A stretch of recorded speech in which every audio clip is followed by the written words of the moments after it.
Hi there, I am the Reverend Danny Crosby, a Unitarian minister serving congregations in Altrincham and in Urmston in the northwest of England, and I offer this devotion as a balm for the heart, for the mind, for the spirit, and for the soul, and it's titled Living by and Through Blessing, the Sacred Dash. And I'm going to begin with a short piece by Robert R. Walsh. The piece is called A Baptism. And interestingly, he shared there was a pulpit exchange scheme between the congregations I now serve and the congregation he served in the USA in the 1980s. And he's fondly remembered by the people that are still around from back in those days then. So this is A Baptism by Robert R. Walsh. She called to ask if I would baptize her infant son. I said, what we do is like a baptism, but not exactly. And we normally do it only for people who are part of the church family. The next one we have scheduled is in May. She said, could we come and talk with you about it anyway? They came to see me, a very young woman and her child, and the child's very young father. She explained that the child had been born with a heart defect. He had to have a risky operation very soon. She had asked the clergyman of her own church if he would baptize her son, and he had refused because she was not married to the baby's father. I told them that their not being married would not be an impediment to anything that we might do, but that our child dedication ceremony still might not be what they were looking for. I explained that our ceremony does not wash away any sin. It does not guarantee the child's place in heaven. It doesn't even make the child a member of the church. In fact, I said it doesn't change the child at all. What we expect is that it will change the rest of us in our relationship with that child and with all children. She listened patiently, and when I was through, she said, all I want is to know that God blesses my baby. In my mind, I gasped at the sudden clarity in the room.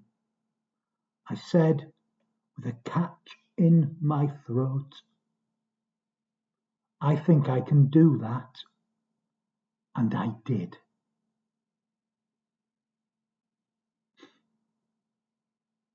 All she wanted was to know that God blessed her baby. And God does. And God did. And the minister's role, I believe, is to help with that. Now, every week, as you are following this will notice, I record my address that I share on a Sunday morning here on YouTube for anybody who wants to hear it in the world. I don't think it goes that far, but who knows? And I've been doing it ever since the 2020 lockdown during COVID. It used to be a bit more convoluted, more of a complete devotion, I think. And I still call it a devotion, although I have simplified it over time. I do continue to end with words of blessing, or at least that's what I call them. I say something like this. I'm going to end with some words of blessing. You know, we need to bless more. We can all bless. We bless when we give ourselves wholeheartedly to life.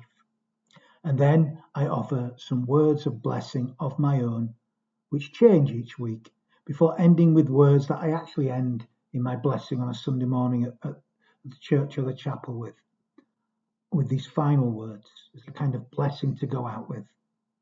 And may we do so in all that we feel, in all that we think, in all that we say, and in all that we do. When I think of my ministry and what my ministry means, what is at the heart of it, I guess, it could well be described as a kind of theology of blessing. Something we need so much of right now when everything seems to be getting louder and ever more aggressive in the world. I wonder when we look at one another, do we see someone made of the same flesh and born of the same spirit? Do we recognize that we are all born from the same original blessing? When God saw his creation in Genesis 1, God saw that it was good. Each aspect was blessed, each aspect was seen as good, and on the sixth day was seen as very good. Now, of course, that creation story, as I understand it, should not be taken literally. It's metaphor, it's mythos. He's trying to teach something about the nature of life, I guess, that it's actually a blessing, that we're born in blessing. At its heart is this concept of blessing and goodness, and the purpose of being here to become a blessing to life ourselves, to become a creator, not a destroyer of life. That we're here to take care of life and take care of one another, and to allow those to take care of us when we need taking care of ourselves. To live by blessing is at the heart of my faith. Now, this is not always easy, and I fall short every single day, including at times failing to see myself as someone born from goodness, with the capacity to live in and by blessing. And I've been thinking of this quite a lot recently, particularly actually in relation to rites of passage. For I see blessing as being at the heart of all of these rites, from the beginning of our lives until the end of our lives. To live by blessing. The other evening I met with Peter Williams to discuss and plan his mother Margaret's memorial service. Margaret was the organist at one of the chapels I served for many, many years, and so greatly loved, including by me. Peter will write and deliver the main eulogy, and her friend Barbara will also offer some personal memories after Peter. And then we decided to include a little ritual where those in attendance will be invited to come forward, light a personal candle, and share their memories of Margaret.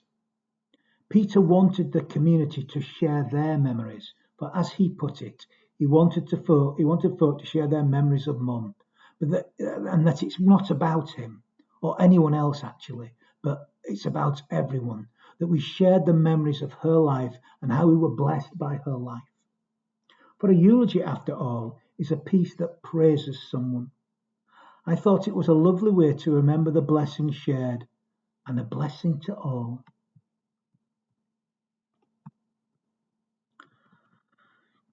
Also last week, I conducted the funeral of a long-standing member of the other congregation I serve, Urmston, Queen's Road, Urmston. The funeral of Marjorie Harrison. She had lived just beyond 100 years.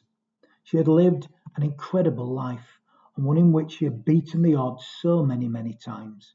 Having survived tuberculosis, that's not easy to say, but TB, hepatitis, cancer, and a severe stroke 26 years previously. As I delivered her eulogy, I felt powerfully how many lives Marjorie had blessed.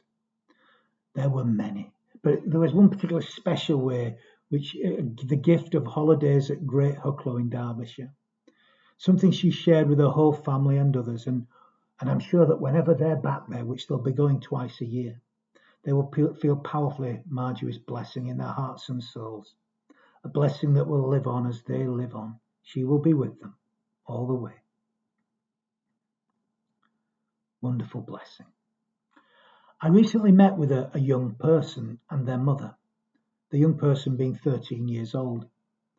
They contacted me to ask if we could create a ceremony where they could commit themselves, I think, to life in a new way, and whilst doing so, commit and receive the support from godparents that is going to help them as they transition into adult life, I guess. Now, they don't particularly have a belief system, a particular one that they follow. There's someone who would be characterised probably in a census now as a non, but they're not an atheist. The term that for them that's often used for so many people today is that they're spiritual but not religious. They have spiritual beliefs about things, but they don't follow a particular religious path. One in particular, anyway. So I listened and I asked questions, and Then I explained to them my whole concept of blessing, what I believe a blessing is about, and how we're here to bless. They listened with interest. I described what I would do in a ceremony with a child and how we could develop that from that basic starting point, not dissimilar to what Robert Walsh described earlier. And we all walked away actually after the conversation with ideas buzzing around our minds and in our hearts and in our souls. And I really look forward to creating something with them and sharing this blessing when the time comes in the summer. I love these aspects of my work. And when I conduct such ceremonies with children, what some might call a christening or a baptism, or some might call a welcoming, or some would call a naming ceremony, I simply call them a blessing. I see it as offering a blessing. I use water, but I am not washing away sin. The Unitarian tradition generally doesn't follow that idea. It was rejected perhaps 200 or 300 years ago, and I don't believe that any child is born in sin, that they carry any baggage with them into this life. I cannot accept that. I will not, actually. Instead, what I do is celebrate and bless the life of the child. I touch their brow, their lips, and their hands with water to bless their thoughts, their words, and their deeds. And I ask for promises to be made to them by the family and by the godparents to offer guidance, to help them to do good, to be a blessing to the world, to be the best that they can be with what they've been given. I would think that both Margaret and Marjorie, who were lifelong Unitarians, would have had some kind of similar ceremony when they were infants too, but different in those days, no doubt, to the one that I've developed myself. It's my own personal concept of blessing, I guess. But my whole theology, my belief is of blessing, that we are here to live our lives as a blessing, that the dash between the dates of birth and the dates of our deaths should be about blessing, both giving and receiving as much as we possibly can. By the way, that's not something I've made up myself. There is a rich history of this going back millenniums, at least 2,000 years, if not more, longer probably. Long, definitely, actually. In the book Original Blessing, Matthew Fox claims that blessing runs like a thread through the whole creation story. He says original blessing underlies all being, all creation, all time, all space, all unfolding and evolving of what is. And quotes Rabbi Herschel, who said, just to be is a blessing, just to live is holy. He does not claim that humanity is incapable of wrongdoing, even of evil, actually. Quite the opposite, actually, as our history and our present shows. We are definitely capable of that. Of course, there is human frailty and obvious human limitations.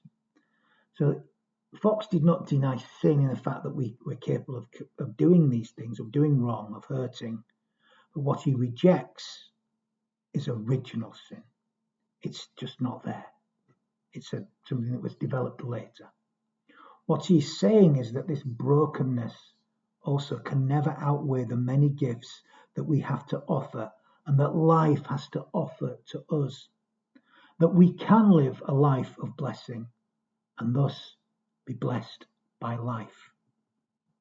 To quote Fox himself, a theology of blessing is a theology about a different kind of power. Not the power of control or the power of being over or under, but the power of fertility. Blessing is fertility to the people of Israel and to the Native American and to other pre-patriarchal religions. It's about creation, not power over, not destruction. It's about being born in blessing. And these teachings are close to the earth. They are close to the cosmos. They are linked to Jesus' teachings, that first sermon expressed in the Beatitudes. the Sermon on the Mount. Blessed are those who hunger and thirst after righteousness. Blessed are the peacemakers. And there's nothing new in his teaching, He's simply saying that we share our blessings by giving ourselves to others, by being a bright spot in people's lives. It is an active, living, breathing way. It's love's way.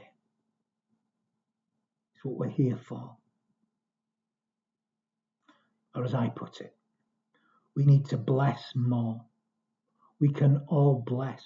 We bless by giving ourselves wholeheartedly to life and doing it in all that we feel, in all that we think, in all that we say, and in all that we do.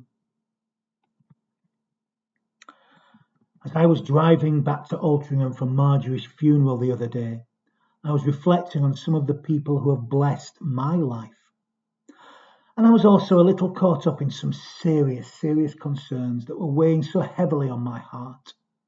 The type that keep with me too much at times. So what did I do? I took Molly out for a walk. And she'd been really good, I'd left her for 5 or 6 hours, which is too long for a little dog, really. And she was pleased to see me, and she blessed me when I arrived, but in a calm, loving way. As we headed out, walked through town, I said hello to a few folk that I passed in the street. As we walked past Cafe Nero, the staff waved and smiled at us, which was another beautiful blessing. And then we went to the park where Molly ran free. What a blessing and utter joy it was to see her be so happy, so free, just playing. She played with a little dog she's played with since they were both puppies. In fact, Molly's just 2 weeks older than her. Fizz, lovely little dog. And as they were playing, my mind was taken back to a wonderful piece of wisdom from Forrest Church's masterpiece, Love and Death, My Journey Through the Valley of the Shadow, written while he was dying of esophageal cancer. He asked, knowing that we will die, what should we do? To which he answered, we should live, we should laugh, and we should love. And then he recalled a lesson he learned from his children about living. One day when they were young, he was walking them to school on a busy New York street. Suddenly, a car swerved round a corner and almost killed them all. Forrest was incensed by this, but he remembers. My kids just laughed, romping blithely down the sidewalk, jumping from tree to tree as they always did, trying to touch the leaves. The kids were celebrating, nay, singing the joy of living, and they had the right idea. Why didn't I think to jump and touch the leaves? Just like Molly playing in the park with her little friend. This is surely a tale of blessing. Forrest believed that it was living, loving, and laughing that took real courage. They required heart, while dying didn't really take much courage at all. In his eyes, that just comes naturally. Something he was experiencing as he wrote those words that have been such a blessing to my ministry. Now, to really live, Forrest suggested a simple little mantra. Want what you have, do what you can, be who you are. He didn't suggest that this would be easy, but it is the only way to live, and in so doing, we will live in such a way that our lives will prove worth dying for by the love that we leave behind. And perhaps there is something in that little mantra. In that little mantra is an answer as to how we live by and through blessing. It is to want the things that make up our lives and not wish for something else. And in so doing, we might just begin to be who we truly are instead of wishing we were someone else. In so doing, we can do the things that we are able to do and thus bring deep meaning to the little bit of the dash that we are living right now. In so doing, we will bless life, and it will bless us in return. This is the gift of life, the beautiful gift of being alive in this ordinary moment, a moment that can become so deep and meaningful, not only for ourselves, but for those we get to share our lives with. This is blessing. This is to live by and through blessing. For we never know how long we've got left, how close we are to the end of the line, that last part of the dash. Nor do we know how close those that we love are to the end of theirs, how much time they have left to bless and to be blessed. Peter has requested a poem to be read at his mother's, Margaret's, memorial service. He said he decided on this poem when he was reading the names on the wall at the Garden of Remembrance outside the chapel. How it states their names and the dates of both birth and death, but says nothing of their lives, what they did, the good, the blessings that they were. And he makes a powerful point. It says nothing of how they blessed and how they were a blessing. That's for those who live on to know and hopefully share. Actually, and when I think about it, the fact that he shared this with me, what a blessing that was to me. It really was. So with these thoughts in mind, I'm going to end this devotion actually with the poem that he would like read at his mother's memorial service. And you've probably heard this. It's often read at funerals. It's called The Dash by Linda Ellis. The Dash by Linda Ellis. I read of a man who stood to speak at a funeral of a friend. He referred to the dates on the tombstone from the beginning to the end. He noted that first came the date of birth and spoke of the following date with tears, but said what mattered most of all was the dash between those years. For that dash represents all the time they spent alive on earth, and now only those who love them know what that little line is worth.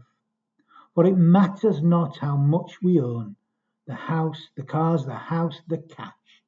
What matters is how we lived and loved, and how we spend our dash. So think about this long and hard.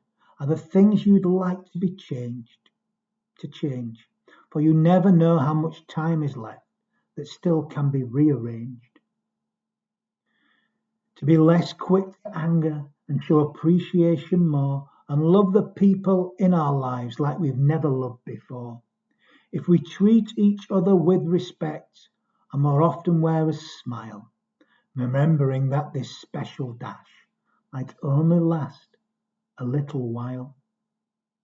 So when your eulogy is being read with your life's actions to rehash, would you be proud of the things they say and how you lived your dash? Amen. And now a blessing. I'm going to end as I always end with some words of blessing. For we need to bless more, and we can all bless. We bless when we give ourselves wholeheartedly to life. So may the Spirit of love open our eyes. May it shine light even upon the darkest of days. May we recognize the sacredness of one another, the sacredness of all life in all time and in all spaces. May we experience the ground at our feet, shake off our shoes, and know that we are walking on holy ground, for all ground is holy. May our mortal human being cultivate extraordinary ordinariness by the way that we bless one another and life blesses us. May we live by blessing. May we bless this time and be blessed by it in return on into eternity. And may we do so in all that we feel, in all that we think, in all that we say, in all that we do. Amen.